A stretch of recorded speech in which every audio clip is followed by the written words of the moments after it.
이 정신 나간 영감탱이! 어떤 계집이랑 놀다 이제 들어오냐? 고을 끝자락 한 초가집에 산적들이 음식과 돈을 빼앗기 위해 쳐들어옵니다. 그런데 대문을 열자마자 한침에 걸린 할머니가 남편이 온 줄 착각하고 뭐하다 늦게 들어왔냐며 빗자루로 두목을 내려치기 시작했죠. 부하들은 성격이 불같은 두목을 건드렸으니 그가 할머니를 가만두지 않을 거라 생각했습니다. 그런데 어떻게 된 일일까요? 두목은 화를 내기는커녕 자신을 때린 할머니를 향해 넙죽 엎드려 절을 하기 시작하는데요. 도대체 난폭하기로 소문난 산적이 절을 올린 이유는 무엇일까요? 전애들은 야담 시작하기 전 구독과 좋아요로 응원해주세요. 옛날 옛적 한 고을에 낡은 초가집 하나가 있었지요. 그 집에 홀로 사는 사람은 66의 옥내 할머니. 허리는 굽어 있었고 걸음은 느렸지만 눈빛만큼은 아직도 맑았어요. 하지만 몇 해 전 할머니는 남편을 잃었습니다. 나무를 하러 산에 올라갔다가 얼어붙은 비탈길에서 발을 헛디뎠지요. 그 소식을 들었을 때 할머니는 한동안 아무것도 먹지 못했습니다. 방 안에 앉아 꼼짝도 하지 않았어요. 밥도 물도 이웃이 가져다 준 죽도 그냥 식어버렸습니다. 그렇게 몇 해가 지나고 할머니는 천천히 다시 일어났습니다. 밥도 짓고 밭도 조금씩 돌보고 시장에도 가끔 나갔지요. 그런데 조금 이상한 일이 생기기 시작했습니다. 낮에는 멀쩡하던 할머니가 해가 기울고 하늘이 어두워지기 시작하면 할머니는 꼭 살인문 앞으로 나갔습니다. 그리고 멀리 산길을 바라보았지요. 영감, 오늘도 늦네. 그 말을 하고 서 있는 할머니의 얼굴에는 약한 슬픔이 어려 있었습니다. 늦게 돌아오는 남편을 기다리는 아내의 얼굴이었지요. 그리고 할머니의 마루에는 남편이 마지막으로 신던 발 뒤꿈치가 다른 집신이 놓여져 있었고 부엌에는 늘 숭늉이 데워져 있었습니다. 남편이 산에서 돌아오면 항상 따뜻한 숭늉 한 그릇을 들이켰기 때문이었지요. 세월이 흘러도 할머니는 그 일을 하루도 거르지 않았습니다. 가끔은 증상이 더 심해지는 날도 있었습니다. 고을길을 지나가던 사내를 붙잡고 영감이라 부르는 날이었지요. 여보, 어디 갔다 이제 오는 거요? 붙잡힌 사내는 당황하여 어쩔 줄 몰랐고 옆에 있던 사람들은 숨을 죽였습니다. 그런데 잠시 후면 할머니의 눈빛이 조용히 흔들렸습니다. 천천히 제 정신으로 돌아오는 것이었지요. 할머니는 그 자리에서 연신 고개를 숙였습니다. 이거 미안하오. 이거 미안해요. 그리고 얼른 집으로 들어가 주머니에 있던 감이나 말린 나무를 들고 나와 사내에게 쥐어주었지요. 없는 살림에서도 미안한 마음에 꼭 그리했습니다. 처음에는 할머니를 이상하게 여기던 마을 사람들도 시간이 지나면서 오히려 가엾게 여기게 되었습니다.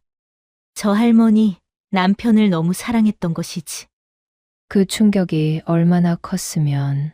아이들은 할머니 곁을 지나다 꾸벅 인사를 하고 갔고 이웃 안악들은 시래기나 물을 여분으로 담아다 주었습니다.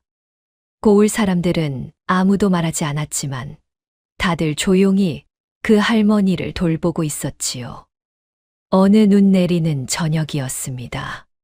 한 안악이 할머니 집 앞을 지나다가 잠시 멈췄습니다. 할머니가 살인문 앞에 서서 하얗게 쌓이는 눈 위로 난 산길을 바라보고 있었습니다. 영감, 눈 오는데 길 미끄러우니 조심해서 오시오. 안악은 그 자리에서 오래 서 있었습니다. 안타까운 마음에 그냥 그 뒷모습을 바라보고 서 있었지요. 그 작은 고을에는 그렇게 눈이 내리고 있었습니다. 한편 그 고을에서 멀지 않은 깊은 산속에는 다른 세계가 있었습니다. 사람들이 함부로 발을 들이지 못하는 곳이었지요. 나무가 빽빽하게 들어서 한낮에도 어두웠고 길이 없을 정도로 험한 산골이었습니다. 짐승들의 발자국만 겨우 이어질 뿐이었어요. 그 깊은 산 속에 산적 무리가 숨어 살고 있었습니다. 그들을 이끄는 자가 바로 박동수였습니다. 나이는 30 남짓이었지만 처음 보는 사람은 그 나이를 짐작하기 어려웠습니다. 키가 워낙 크고 어깨가 넓어 보통 산에 둘이 나란히 서도 그 그림자에 묻혀버릴 지경이었지요. 손은 거칠고 두꺼웠습니다. 마디마디에 굳은 살이 박혀 있었고 손가락 하나하나가 작은 몽둥이 같았어요. 그가 앞에 서면 사람들은 자신도 모르게 반걸음씩 물러났습니다. 길을 눌리는 것이었지요. 몇 달 전 봄이 갓 시작되던 무렵이었습니다. 산길을 지나던 상인 셋이 말을 타고 고개를 넘으려 했습니다. 산적들이 길목을 막아섰습니다. 멈추거라. 상인들은 당황했지만 그렇다고 순순히 짐을 내줄 마음은 없었습니다. 호신용 칼을 꺼내 들고 버텼지요. 물러서라. 우리도 맞서 싸울 줄 안다. 그때 박동수가 앞으로 나섰습니다. 혼자였습니다. 부하들에게는 물러서 있으라는 눈짓을 했지요. 첫 번째 상인이 칼을 내질렀습니다. 동수는 옆으로 비켜서며 그 손목을 밀어냈습니다. 칼이 허공을 갈랐어요. 두 번째 상인이 말 위에서 달려들었습니다. 동수는 피하지 않았습니다. 오히려 한 발 앞으로 내디디며 어깨로 말의 옆구리를 들이받았지요. 말이 비틀거렸고 상인이 안장에서 떨어졌습니다. 세 번째 상인이 칼을 높이 들자 동수는 그 손목을 잡아 비틀었습니다. 세 상인은 클바닥에 흩어진 채 동수를 올려다보았지요. 그러자 두목 동수는 빼앗은 칼을 천천히 땅에 내던지며 말했습니다. 짐 두고 가시오. 그날 이후로 장사꾼들 사이에서 말이 돌았습니다. 산길에서 박동수를 만나거든 칼을 꺼내지 말고 그냥 짐부터 내려놓는 게 낫다고요. 힘이 워낙 세다는 것은 누구나 알았습니다. 그런데 이 사내에게는 이상한 규칙이 하나 있었습니다. 동수는 부하들에게 늘 같은 말을 했습니다. 쓸데없는 살생은 하지 마라. 짐만 가져와라. 사람 목숨까지 빼앗을 필요는 없다. 처음에 부하들은 그 말을 잘 이해하지 못했습니다. 산적이 사람을 다치게 하지 않는다는 것이 이상하게 들렸지요. 하지만 동수가 그렇게 말하면 부하들은 군말 없이 따랐습니다. 그에게 반기를 들 생각을 품기도 전에 그 눈빛이 먼저 떠올랐기 때문이었지요. 어느 날 날이 추워지자 산속에 눈이 먼저 왔습니다. 고을 사람들이 첫눈을 맞이할 즈음 산 위는 이미 허리까지 쌓여 있었지요. 폭설로 산길이 완전히 막히다 보니 며칠이 지나도 열흘이 지나도 산길에는 사람 그림자 하나 보이지 않았습니다. 산속 동굴에서는 날마다 산적들이 할 일 없이 불 앞에 모여 앉았습니다. 그러자 참다 못한 산적 한 명이 이내 얼굴을 찡그리며 말했습니다. 두목, 그가 천천히 입을 열었습니다. 이걸로는 사흘도 못 버팁니다. 불 앞에 앉아있던 박동수는 아무 말도 하지 않았습니다. 그저 불꽃을 바라보고 있었지요. 또 다른 산적이 무릎을 세우며 말했습니다. 눈 때문에 길이 막혀 사람이 아예 안 다닙니다. 이대로 있다간 우리가 먼저 굶어 죽겠습니다. 동굴 안에 무거운 침묵이 깔렸습니다. 불씨가 탁탁 튀는 소리만 들렸지요. 산적들은 서로의 얼굴을 바라보다가 다시 동수에게 시선을 모았습니다. 잠시 후 구석에 앉아있던 부하 하나가 조심스럽게 목을 가다듬었습니다. 두목, 동수의 눈이 천천히 그쪽으로 향했습니다. 이번에는 고을로 내려가 보는 게 어떻겠습니까? 동굴 안이 조용해졌습니다. 하지만 그 말이 한 번 나오자 다른 사내들도 하나둘 거들기 시작했습니다. 창고 하나만 털어도 겨울은 날 수 있습니다. 곡식만 챙기면 됩니다. 어차피 이대로 앉아 있어봤자 마찬가지 아닙니까? 동수는 한동안 아무 말도 하지 않았습니다. 고을로 내려가는 것의 위험은 그도 잘 알고 있었습니다. 한 사람이라도 눈에 띄면 소문이 퍼지고 소문이 퍼지면 관군이 움직였지요.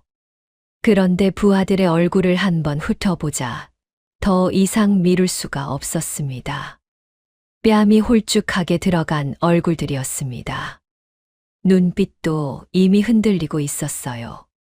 동수는 천천히 자리에서 일어났습니다. 그리고 짧게 말했습니다. 좋다. 산적들이 숨을 죽였습니다. 오늘 밤 내려간다. 사내들의 얼굴이 조금 밝아졌습니다. 무기를 챙기려 손이 움직이기 시작했지요. 그 순간 동수가 다시 입을 열었습니다. 잠깐. 움직이던 손들이 멈췄습니다. 동수는 천천히 사내들을 둘러보았습니다. 기억해라. 그의 목소리는 낮았지만 동굴 안에 또렷하게 울렸습니다. 쓸데없는 살색은 하지 마라. 곡식이랑 돈 될 만한 것만 챙긴다. 저항하면 제압만 해라. 목숨은 건드리지 않는다.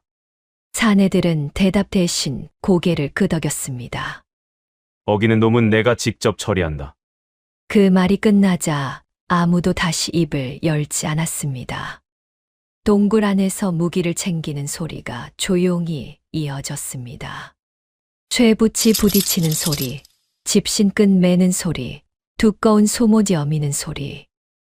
그리고 잠시 후 산적들의 그림자가 하나씩 동굴 밖으로 나섰습니다.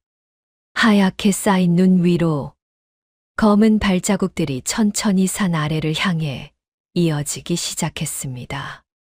발자국 위로 눈이 조용히 내려앉았지요. 그날 밤이었습니다. 산적들은 눈 덮인 산길을 조용히 내려왔습니다. 고을에는 불빛이 거의 없었습니다. 사람들은 일찌감치 잠들어 있었지요. 동수는 담장 너머 집들을 천천히 훑었습니다. 그러다 고을 끄트머리에서 걸음이 멈추었습니다. 담장이 낮고 허름한 초가집이었습니다. 굴뚝에서는 연기도 거의 오르지 않았지요. 부하 하나가 속삭였습니다. 두목, 저 집이 좋겠습니다. 동수는 잠시 집을 바라보았습니다. 저기다. 산적들이 소리 없이 담을 넘었습니다. 마당에 내려서자 흙냄새와 장작 냄새가 섞여 올라왔습니다. 동수가 문 앞으로 걸어가 손짓했습니다. 쿵! 문이 발에 차이며 열렸습니다. 산적들이 안으로 들이닥치며 외쳤습니다. 산적이다. 가진 것 다 내놔라. 목소리가 마당에 울렸습니다. 그런데 방 안에서 겁에 질린 비명이 들려오지 않았습니다.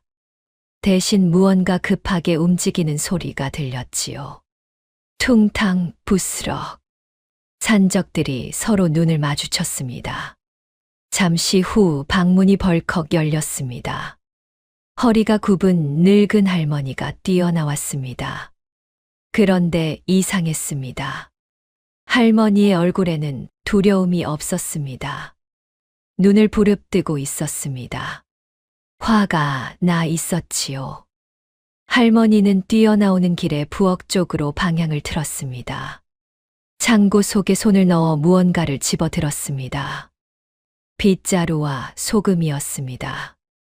산적들이 어리둥절해 서 있는 사이 할머니가 선두에 서 있던 동수 앞으로 성큼성큼 걸어왔습니다. 그리고 휙! 소금이 동수의 얼굴을 향해 뿌려졌습니다. 마당이 얼어붙었습니다. 할머니의 목소리가 고을이 깨어날 것처럼 쩌렁쩌렁 울렸습니다. 야, 이 망할 영감탱이야! 아무도 움직이지 않았습니다. 밤새 어떤 계집이랑 놀다 이제 들어오는 거야? 이 추운 밤에 사람을 얼마나 기다리게 하는 거냐고! 산적들은 서로의 얼굴을 쳐다보았습니다. 눈앞에서 벌어지는 일이 선뜻 이해되지 않았지요. 무장한 산적 10여 명이 집 안으로 들이닥쳤는데 할머니는 도망은커녕 오히려 앞으로 달려 나와 빗자루를 휘두르고 있었습니다. 한 부하가 동수 곁에서 입을 귀에 대고 작게 속삭였습니다.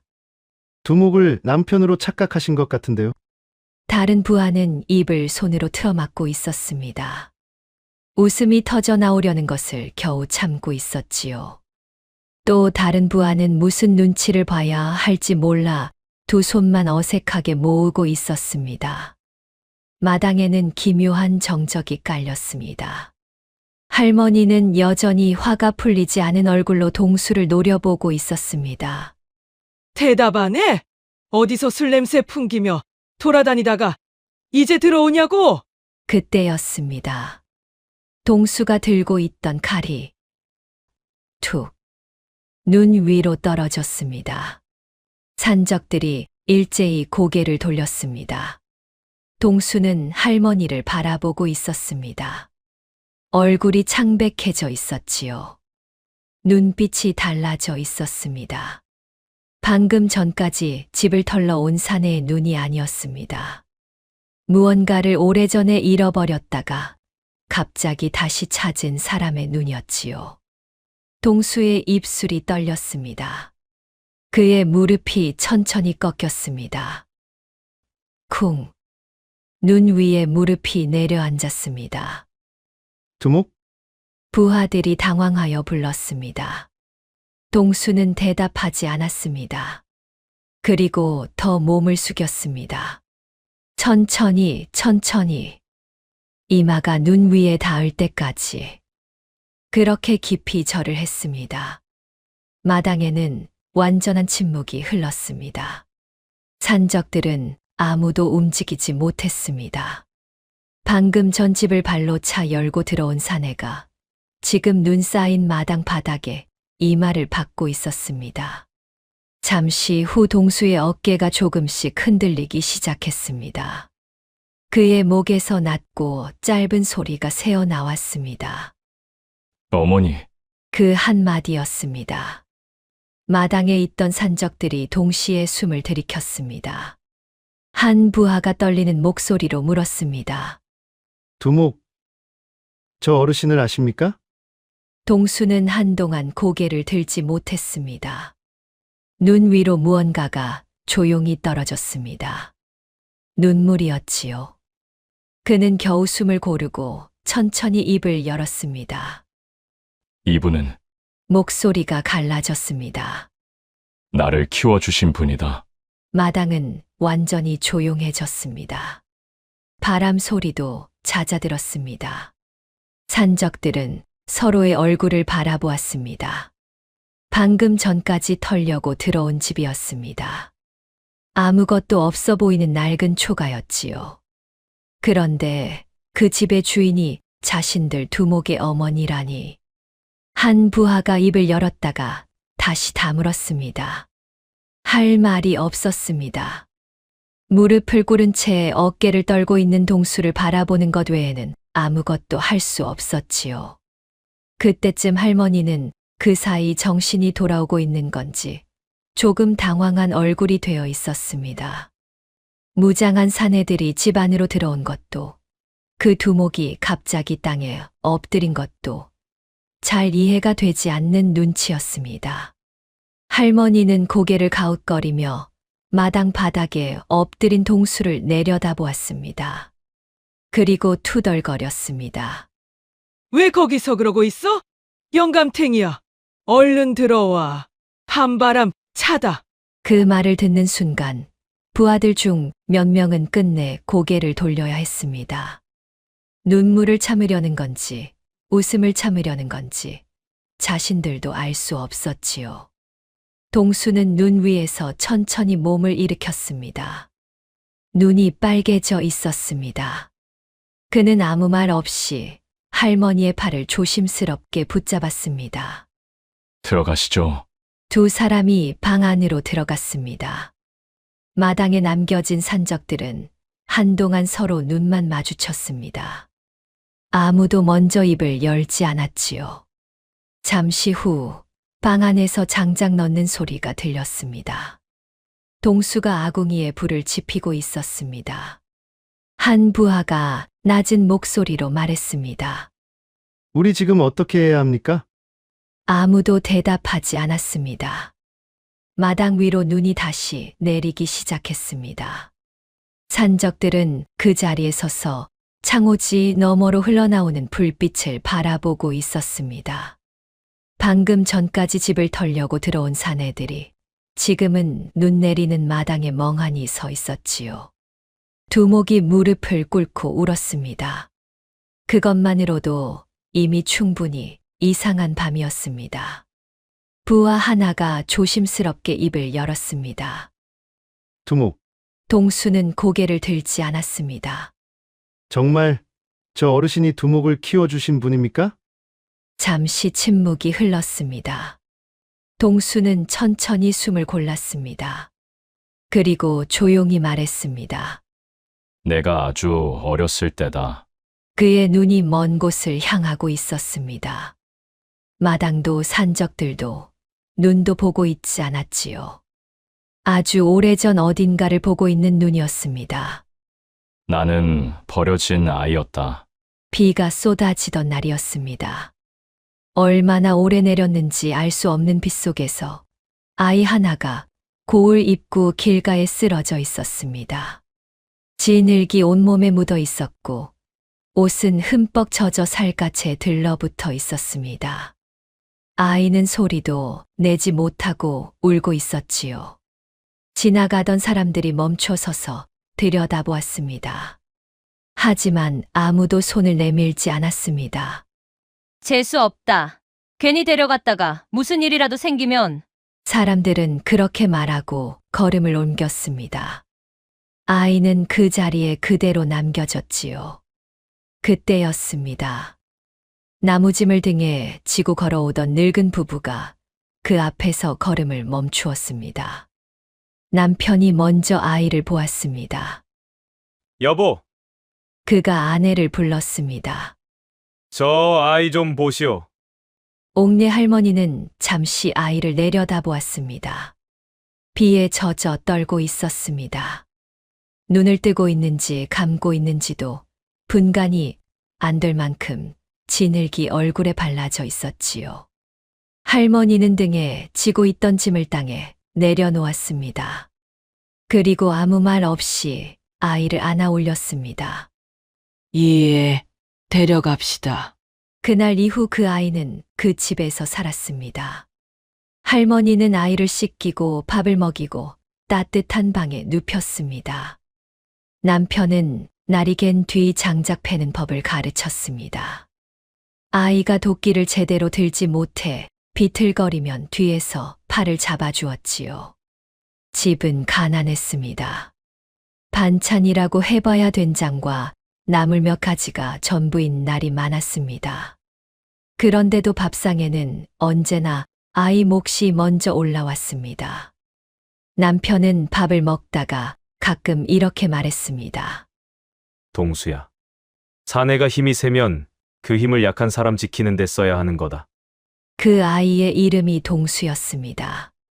두목이 과거 이야기를 하던 도중 마당에 서 있던 산적들 사이로 조용한 숨소리가 흘렀습니다. 누군가 코를 훌쩍이는 소리가 들렸지요. 동수의 목소리가 다시 이어졌습니다. 하지만 내가 12살 되던 겨울이었다. 그날도 나무를 하러 산에 올라갔습니다.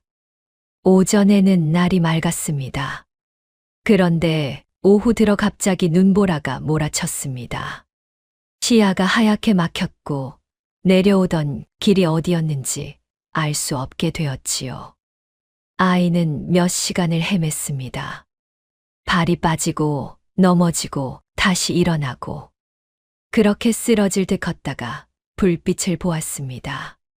사람들이 있었습니다. 그것이 산적이라는 것은 나중에야 알았습니다. 도망치려고도 했다. 동수가 낮게 말했습니다. 몇 번이나 시도했지.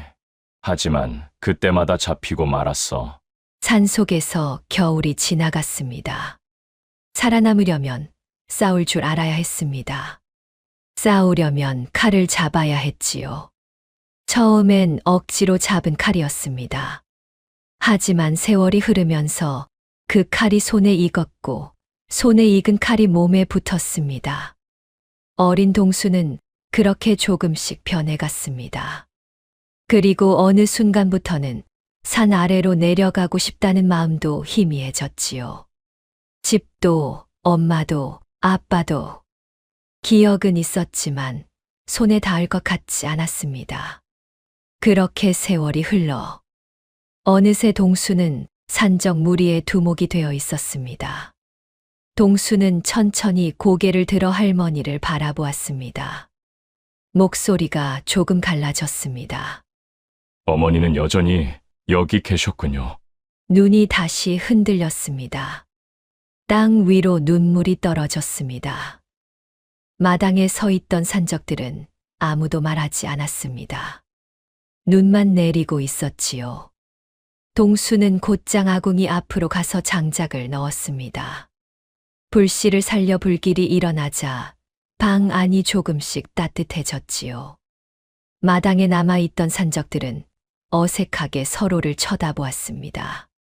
잠시 후 방 안에서 동수의 목소리가 들렸습니다. 너희들 산적들이 동시에 몸을 굳혔습니다.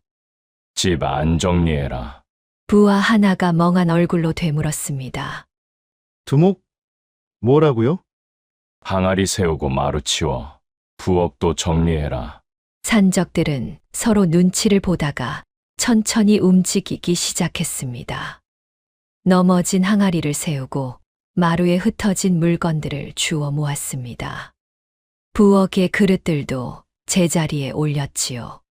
한 산적이 다른 산적 귀에 대고 작게 물었습니다. 우리가 지금 집안일 하는 거냐? 다른 산적이 낮게 말했습니다. 두목이 시켰잖아. 그냥 해. 방 안에서는 동수가 물을 데우고 있었습니다. 작은 그릇에 담아 할머니 앞에 내려놓았지요. 손 좀 녹이세요. 할머니는 그 그릇을 받아 들지 않고 동수를 바라보았습니다. 천천히 고개를 기울였습니다. 눈을 가늘게 뜨고 그의 얼굴을 한참 들여다보았지요. 동수는 고개를 숙인 채 가만히 있었습니다. 잠깐만. 할머니가 중얼거렸습니다. 너 동수의 숨이 짧아졌습니다. 할머니의 눈이 조금씩 커졌습니다. 주름진 손이 천천히 올라왔습니다. 차갑고 거친 손이었습니다. 너 동수 아니냐? 방 안이 조용해졌습니다. 부엌 쪽에서 그릇을 정리하던 산적들도 손을 멈추었습니다. 동수는 고개를 숙이며 말했습니다. 예. 어머니, 할머니의 손이 떨리기 시작했습니다. 그 손이 동수의 얼굴을 천천히 더듬었습니다. 눈썹, 콧날, 뺨. 할머니의 눈에 무언가가 고이기 시작했습니다. 동수야, 목소리가 떨렸습니다. 너 살아 있었구나. 동수는 아무 말도 하지 못했습니다. 고개만 더 깊이 숙였지요. 잠시 후 할머니가 급하게 물었습니다. 그럼 아버지는 어디 갔냐? 너 찾으러 산에도 몇 번이나 올라갔는데. 방 안이 다시 조용해졌습니다. 동수는 입을 열었다가 다시 다물었습니다. 할머니의 눈이 흔들렸습니다. 그러다 천천히 시선이 아래로 내려갔지요. 아, 할머니가 낮게 말했습니다. 그렇지. 영감은 먼저 갔지. 내가 또 잠깐 잊고 있었구나. 스스로에게 말하는 것 같은 목소리였습니다. 그래. 영감은 먼저 떠났어. 그 말을 듣는 순간 동수의 가슴 한가운데가 무너져 내리는 것 같았습니다. 자신을 주워다 키워준 아버지가 먼저 세상을 떠났다는 것은 어렴풋이 짐작하고 있었습니다. 하지만 할머니의 입에서 직접 듣는 것은 달랐습니다. 더 묵직하게 가슴을 눌렀지요.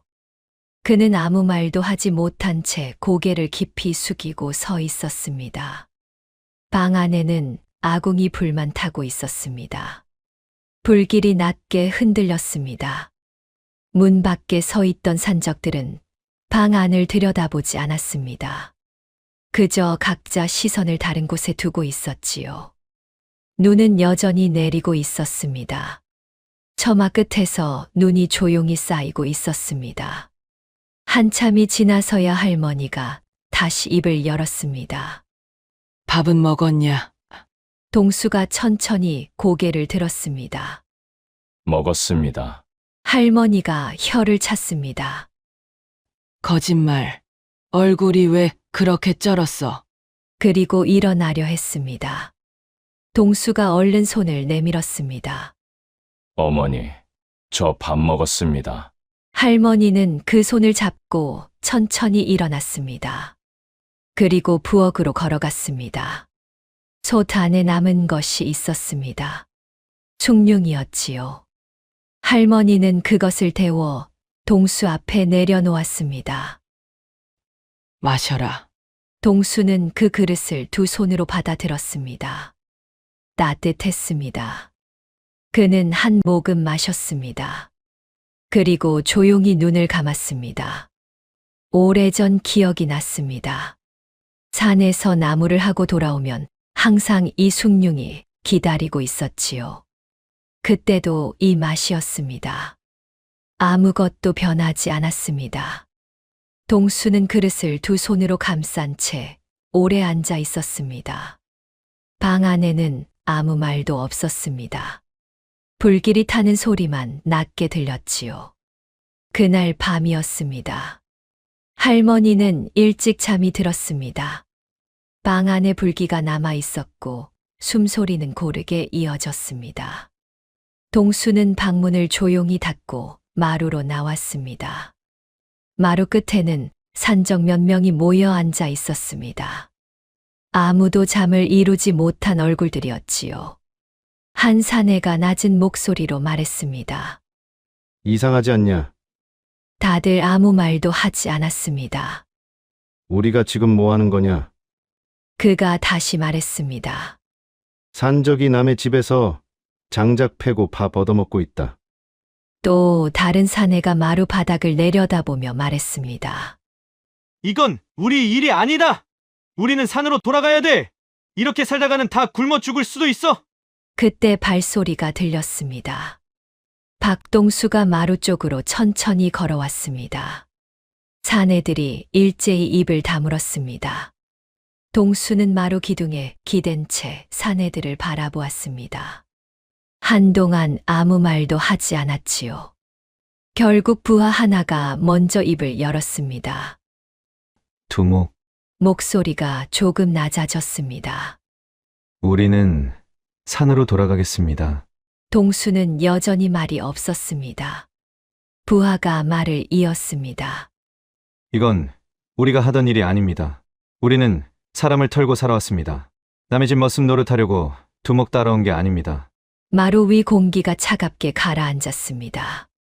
동수는 잠시 눈을 내리깔았습니다. 그리고 조용히 말했습니다. 가라. 사내들이 고개를 들었습니다. 너희는 산으로 돌아가거라. 짧고 낮은 목소리였습니다. 나는 여기 남겠다. 마루 위에 잠시 침묵이 흘렀습니다. 한 산적이 씁쓸하게 웃었습니다. 두목, 그가 말했습니다. 우리가 두목을 따라온 세월이 몇 년입니까? 그런데 이렇게 말씀하시면 어떻게 하라는 겁니까? 다른 산적이 짐을 집어들었습니다. 우리는 더 이상 두목을 따르지 않겠습니다. 또 다른 사내가 말없이 일어섰습니다. 동수는 아무 말도 하지 않았습니다. 막지 않았습니다. 사내들이 하나씩 마당으로 내려섰어요. 마지막으로 나가는 사내가 잠깐 뒤를 돌아보았습니다. 동수는 마루 기둥에 기댄 채 그 자리에 서 있었습니다. 사내는 입을 열었다가 다시 다물고 고개를 돌렸습니다. 그리고 나머지 사내들을 따라 담장 밖으로 나갔지요. 발자국이 눈 위에 길게 이어졌습니다. 점점 멀어지고 점점 작아지고 그리고 어둠 속으로 사라졌습니다. 동수는 오래도록 그 자리에 서 있었습니다. 그 집에는 그렇게 동수 혼자만 남게 되었어요. 세월이 조금 흘렀습니다.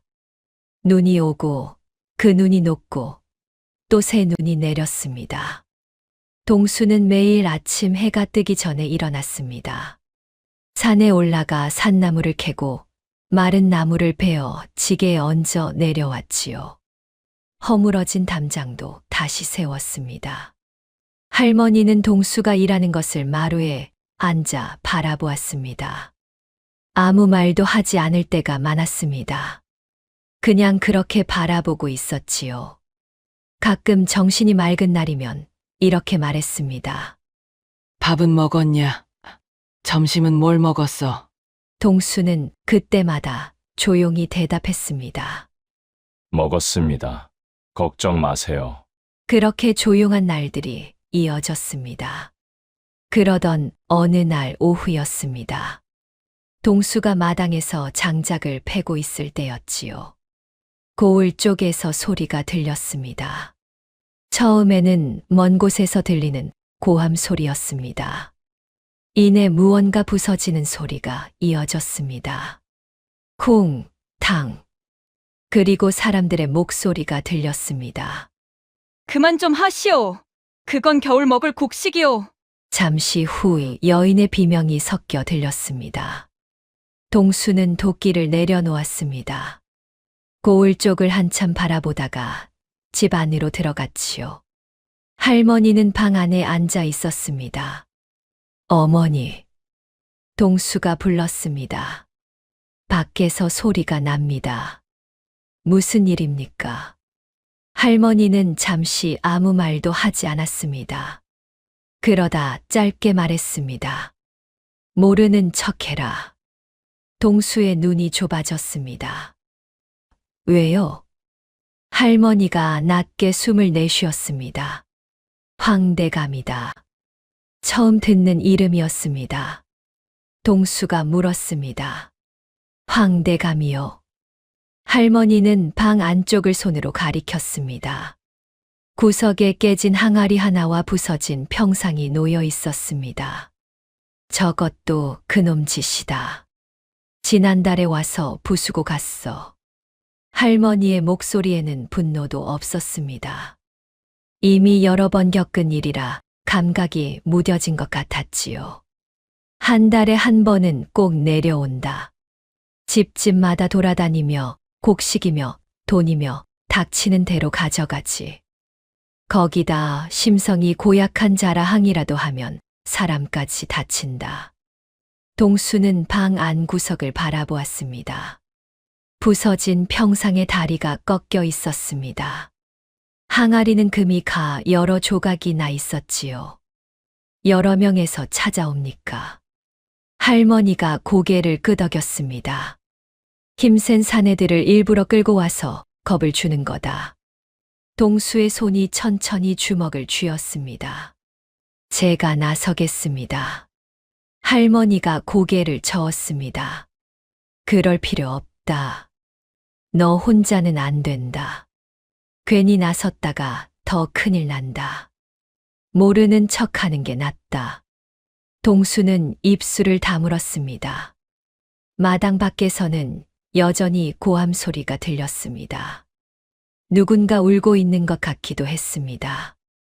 그는 아무 말도 하지 않았습니다. 할머니가 조용히 덧붙였습니다. 오늘은 옆집이네. 일주일 안에는 여기도 올 거다. 바람이 문틈으로 가늘게 스며들었습니다. 동수는 방 안구석에 깨진 항아리를 바라보았습니다. 그러다 천천히 고개를 들었습니다. 할머니는 이미 눈을 감고 있었습니다. 피곤한 노인의 얼굴이었지요. 체념한 얼굴이었습니다.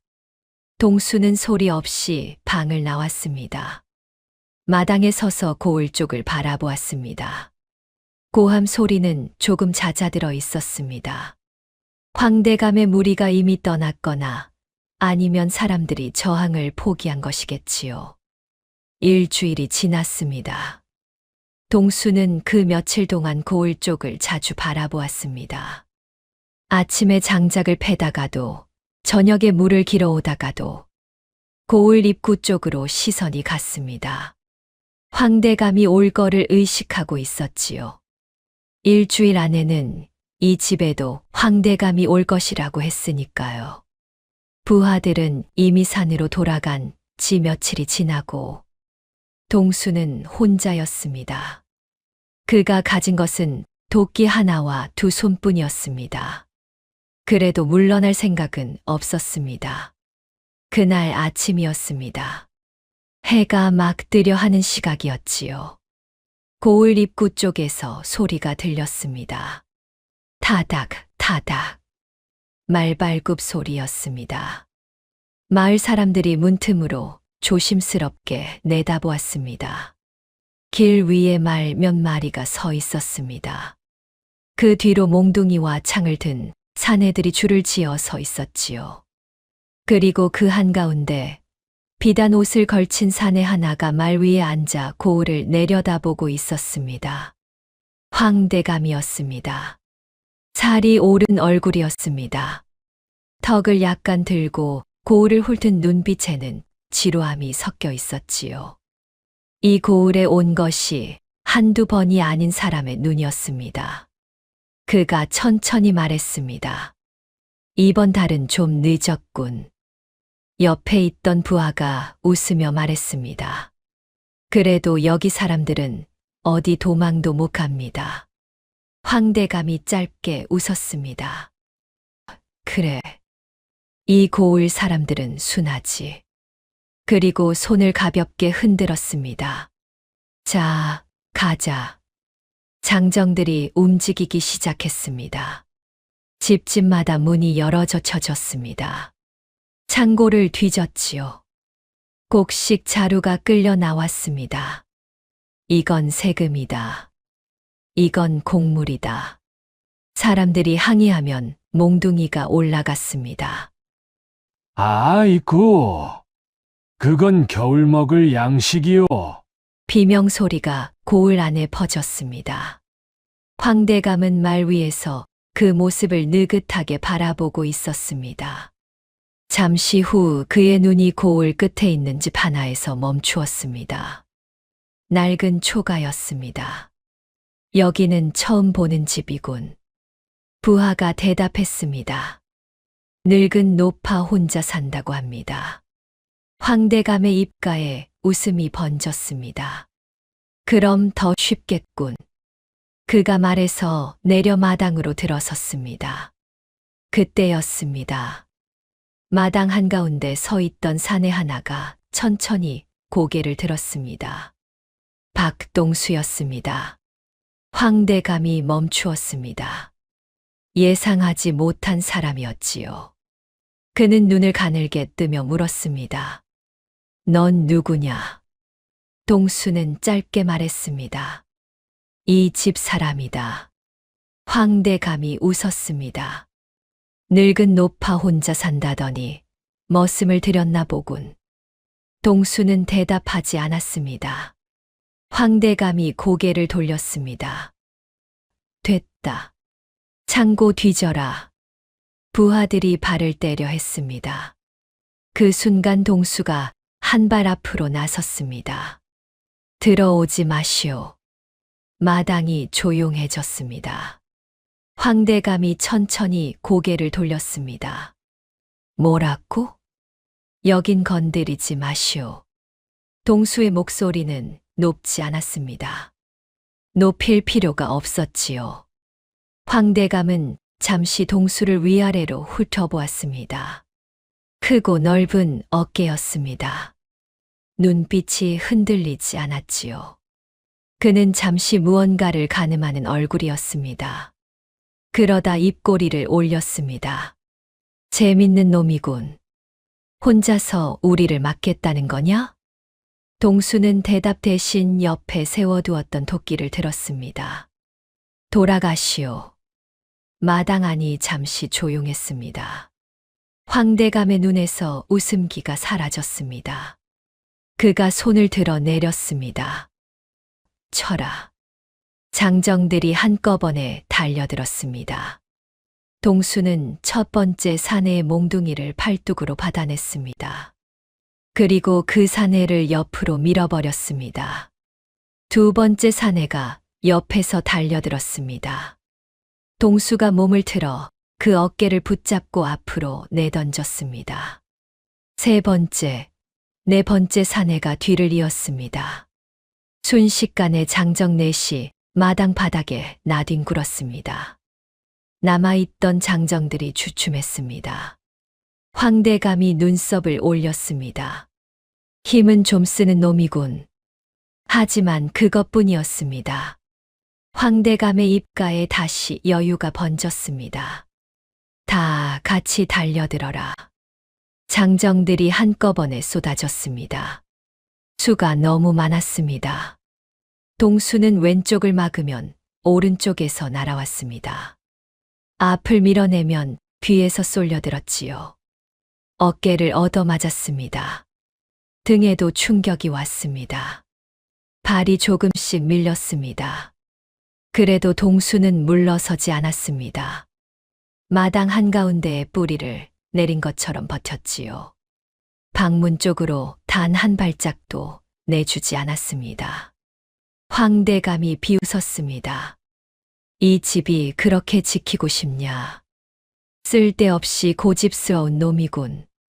동수의 숨이 거칠어지고 있었습니다. 팔이 무거워졌지요.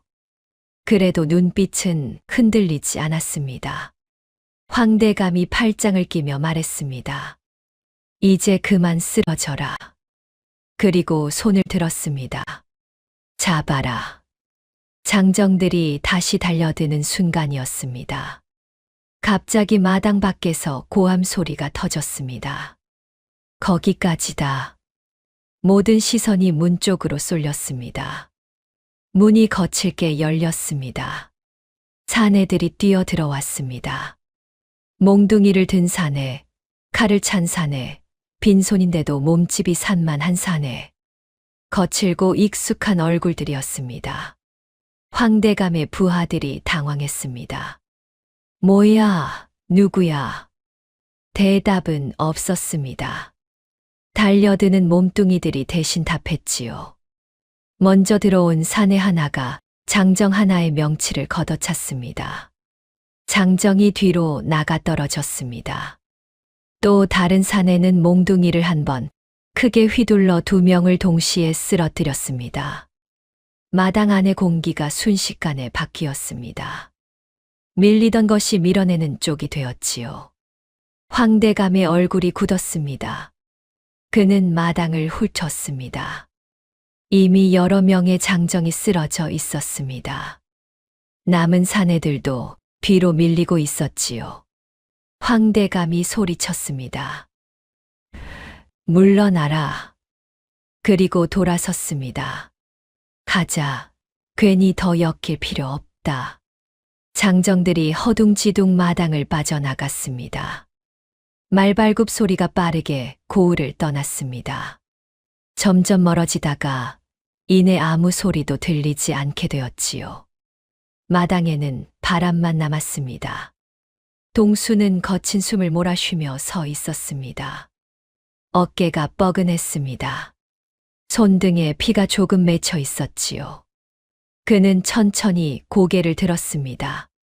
마당 안에 낯익은 얼굴들이 서 있었습니다. 며칠 전 눈 위로 발자국을 남기며 떠나간 부하들이었습니다. 동수는 한동안 아무 말도 하지 못했습니다.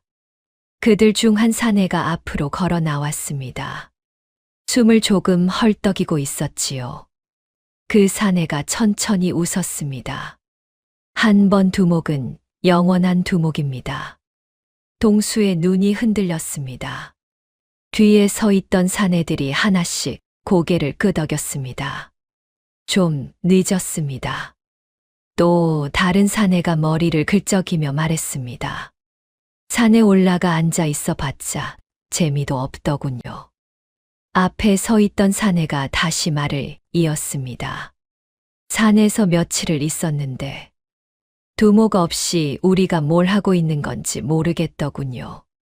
그가 몽둥이를 어깨 위에 올렸습니다. 그래서 내려왔습니다. 두목이 있는 곳이 우리 자리니까요. 마당에 잠시 아무 말도 없었습니다. 바람이 지나갔습니다. 동수는 사내들을 오래 바라보다가 조용히 말했습니다. 고맙다. 사내들이 웃었습니다. 소리 없이 웃는 사내도 있었고 어색하게 고개를 돌리는 사내도 있었지요. 방 안에서 기침 소리가 들렸습니다. 할머니였습니다. 동수가 얼른 방문 쪽으로 향했습니다. 문을 열자 할머니가 마루 끝에 앉아 마당을 바라보고 있었습니다. 시끄러운 소리가 났는데도 방 안에 그대로 있었던 것이었지요. 동수가 물었습니다. 놀라지 않으셨습니까? 할머니는 마당에 서 있는 사내들을 한번 훑어보았습니다. 그리고 말했습니다. 밥들은 먹었냐? 사내들이 서로 얼굴을 바라보았습니다.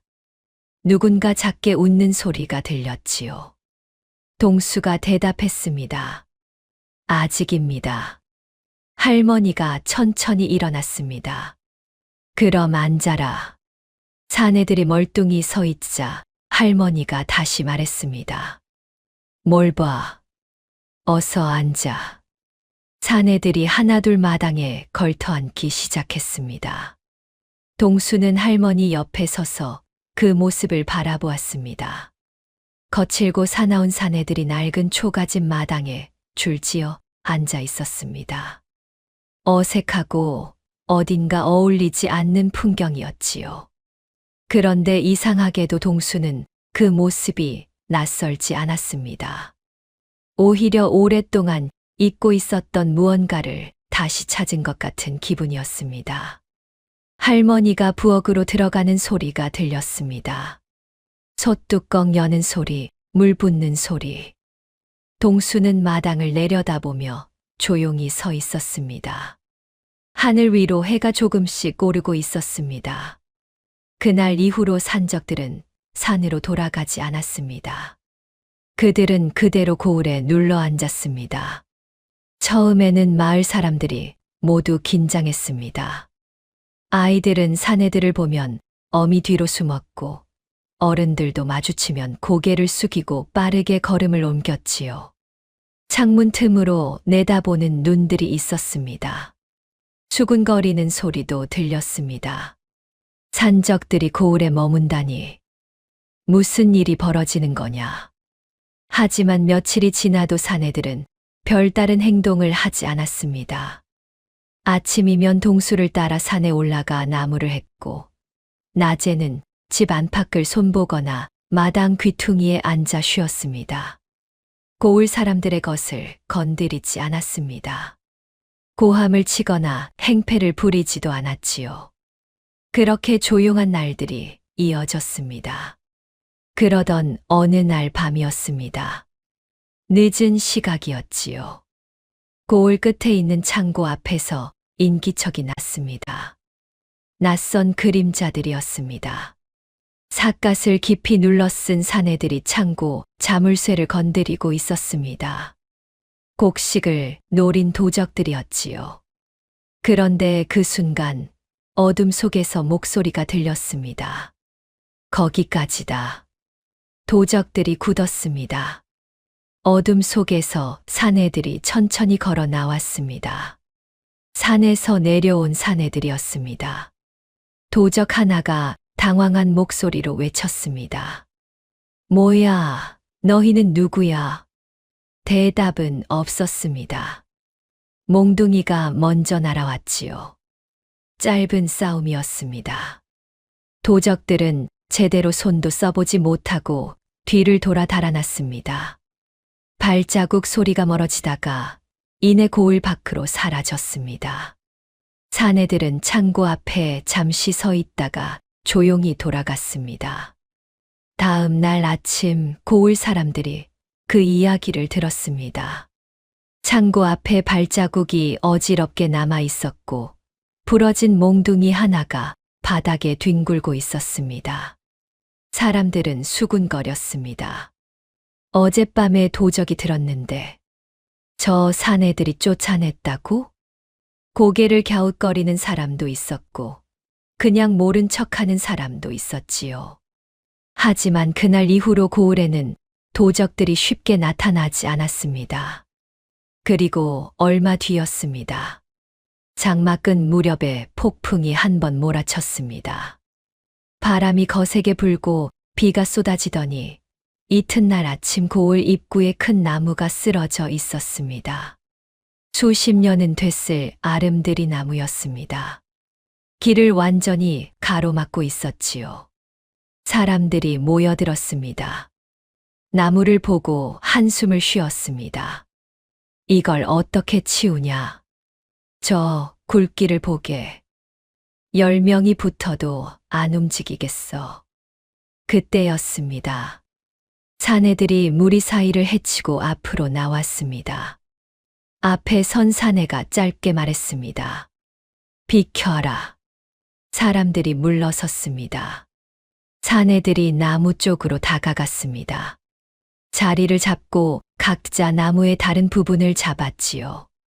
앞에 선 사내가 말했습니다. 하나, 둘. 사내들이 힘을 모았습니다. 나무가 조금 들렸다가 다시 내려앉았습니다. 하나, 둘. 다시 힘을 주었습니다. 이번에는 나무가 조금 더 움직였습니다. 얼굴이 붉어지도록 버티던 사내들이 마지막으로 있는 힘을 다해 밀어 올렸습니다. 나무가 천천히 움직이더니 길 옆으로 쓸려났습니다. 땅이 울리는 소리가 났습니다. 길이 열렸습니다. 사람들이 말없이 그 모습을 바라보았습니다. 사내들은 아무 말도 하지 않았습니다.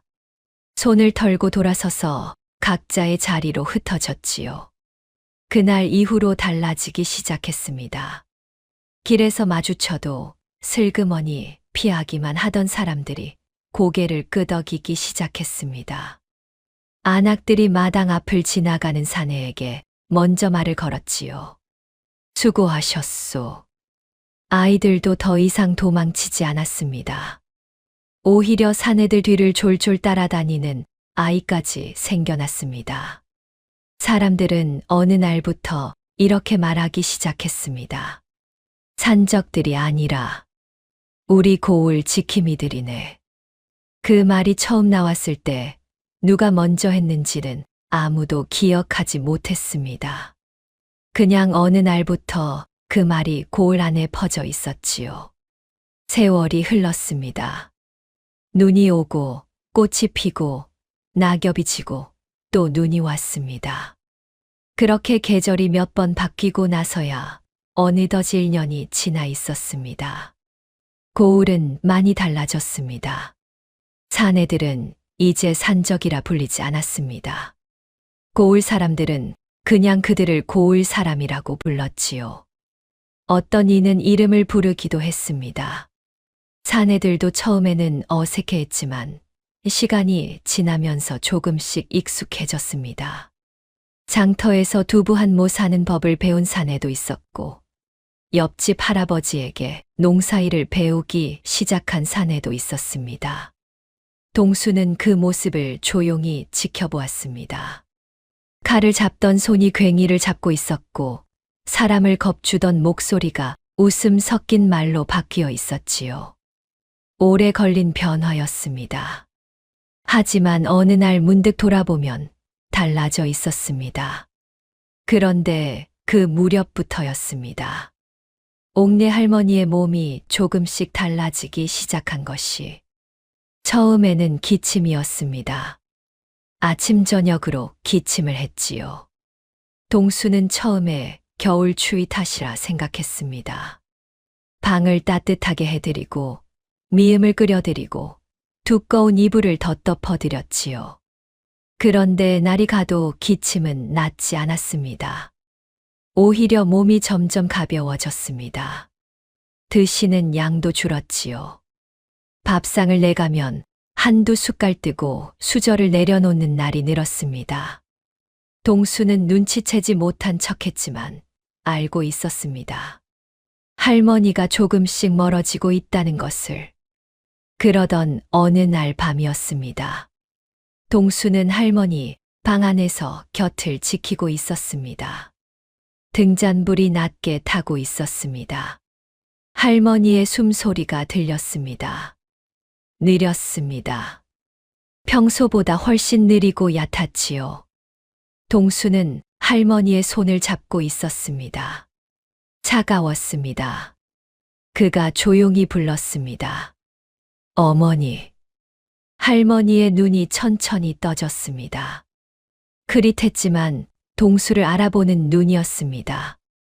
입가에 작은 미소가 번졌습니다. 동수야. 동수는 아무 말도 하지 못했습니다. 할머니가 천천히 말을 이었습니다. 나는 이제 아버지 곁으로 가야겠다. 동수의 눈이 흔들렸습니다. 할머니의 손이 조금 떨렸습니다. 그 손이 동수의 손을 꼭 쥐었지요. 그동안 고생 많았다. 할머니의 목소리가 낮아졌습니다. 너 덕분에. 잠시 숨을 고르더니 다시 말했습니다. 나는 행복하게 눈을 감는구나. 동수는 끝내 한마디도 하지 못했습니다. 목이 막혔습니다. 그냥 할머니의 손을 두 손으로 감싸 쥐고 있었습니다. 방 안에는 아무 소리도 없었습니다. 바람이 창호지를 조용히 흔들고 지나갔습니다. 등잔불이 가늘게 떨렸지요. 동수는 눈을 내리깔았습니다. 눈에서 무언가가 떨어졌습니다. 할머니의 손 위로 조용히 떨어졌지요. 소리는 내지 않았습니다. 방 안이 너무 고요해서 소리를 내면 그 고요가 깨져버릴 것 같았습니다. 그는 그냥 그렇게 앉아 있었습니다. 얼마나 지났는지 알 수 없었습니다. 할머니의 숨소리가 더 느려졌습니다. 사이가 길어졌지요. 그리고 어느 순간 더 이상 들리지 않았습니다. 동수는 한동안 움직이지 않았습니다. 할머니의 손을 놓지 않은 채 그대로 앉아 있었지요. 창밖에는 바람도 멎어 있었습니다. 고요했습니다. 그 고요 속에 동수는 혼자였습니다. 옥내 할머니가 세상을 떠났다는 소식은 말을 타고 퍼진 것이 아니었습니다. 그냥 아침 공기처럼 고을 안에 조용히 스며들었지요. 누가 먼저 알았는지, 누가 누구에게 전했는지도 알 수 없었습니다. 그런데 해가 채 오르기도 전에 사람들이 하나둘 집 앞으로 모여들기 시작했습니다. 빈손으로 온 사람도 있었고, 들에서 꺾어온 마른 꽃을 손에 쥔 사람도 있었습니다. 아낙들은 아이를 업은 채로 왔고, 늙은 어른들은 지팡이를 짚고 천천히 걸어왔지요. 고을 사람이라면 누구나 알고 있었습니다. 밤마다 살인문 앞에 서서 산길을 바라보던 그 할머니를. 소금을 뿌려가며 야단을 쳐도 눈물을 글썽이며 사과하던 그 할머니를.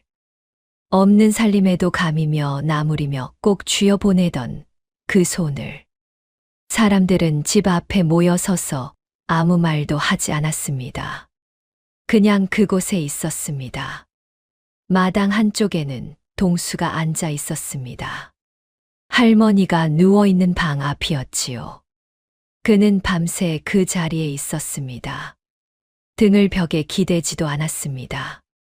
무릎을 세우고 두 손을 무릎 위에 얹은 채 방문만 바라보고 있었지요.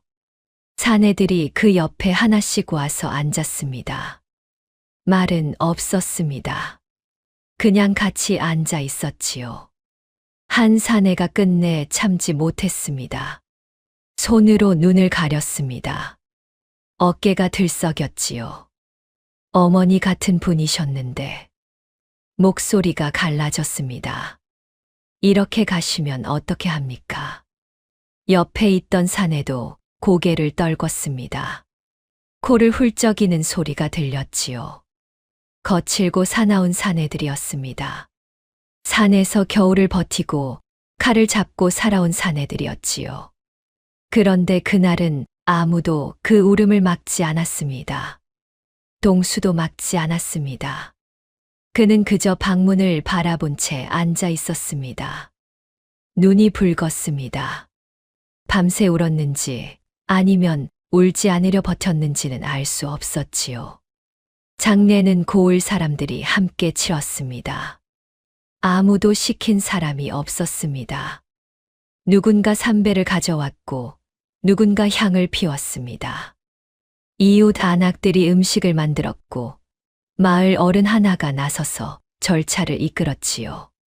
동수와 사내들은 그 곁에서 묵묵히 움직였습니다.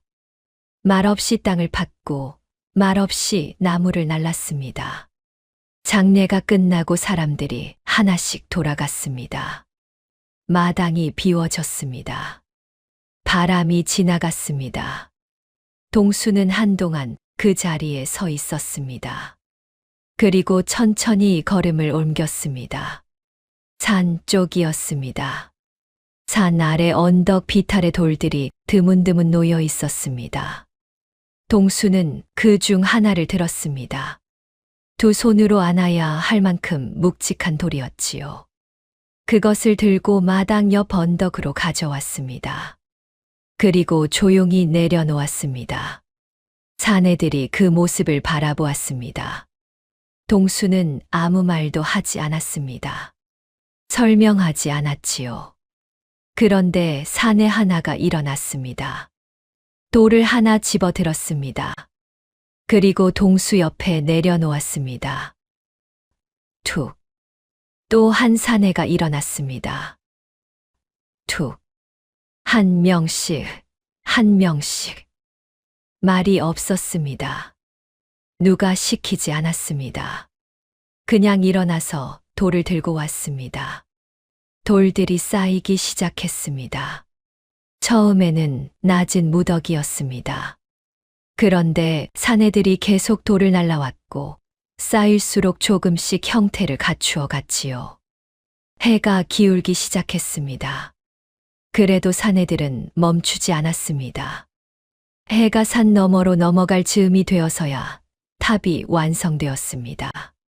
사람 키만한 돌탑이었습니다.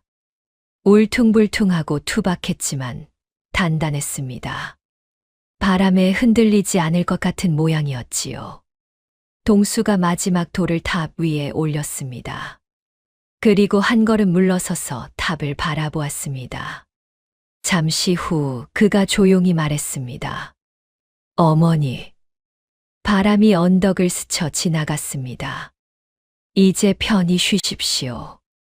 그것뿐이었습니다. 사내들은 그 뒤에 서서 고개를 숙이고 있었습니다. 아무도 말하지 않았지요. 하늘은 조용히 어두워지고 있었습니다. 별이 하나, 둘 뜨기 시작했습니다. 그날 이후로 고을 사람들은 그 돌탑을 옥례 할머니의 탑이라고 불렀습니다. 오가는 길에 그 앞을 지나칠 때면 자연스럽게 걸음이 느려졌지요. 아이들도 그 탑 앞에서는 뛰지 않았습니다. 누가 가르쳐 준 것이 아니었습니다. 그냥 그렇게 되었지요. 봄이 오면 탑 주변에 꽃이 피었습니다. 누군가 뿌린 씨앗이었지요. 겨울이 오면 탑 위에 눈이 쌓였습니다. 동수는 가끔 그 앞에 서서 한동안 탑을 바라보곤 했습니다. 아무 말도 없이 그냥 서 있었지요. 사내들은 그 모습을 보면 모른 척했습니다. 옆을 지나가면서도 말을 걸지 않았지요. 그냥 그렇게 두었습니다. 동수가 오래 서 있다가 돌아설 때면 사내들은 그제야 아무 일도 없었다는 듯 각자의 일로 돌아갔습니다. 그 고을에는 그렇게 계절이 돌아왔습니다. 눈이 오고 꽃이 피고 바람이 불고 탑은 언덕 위에 그대로 서 있었습니다. 옥례 할머니의 탑이었습니다.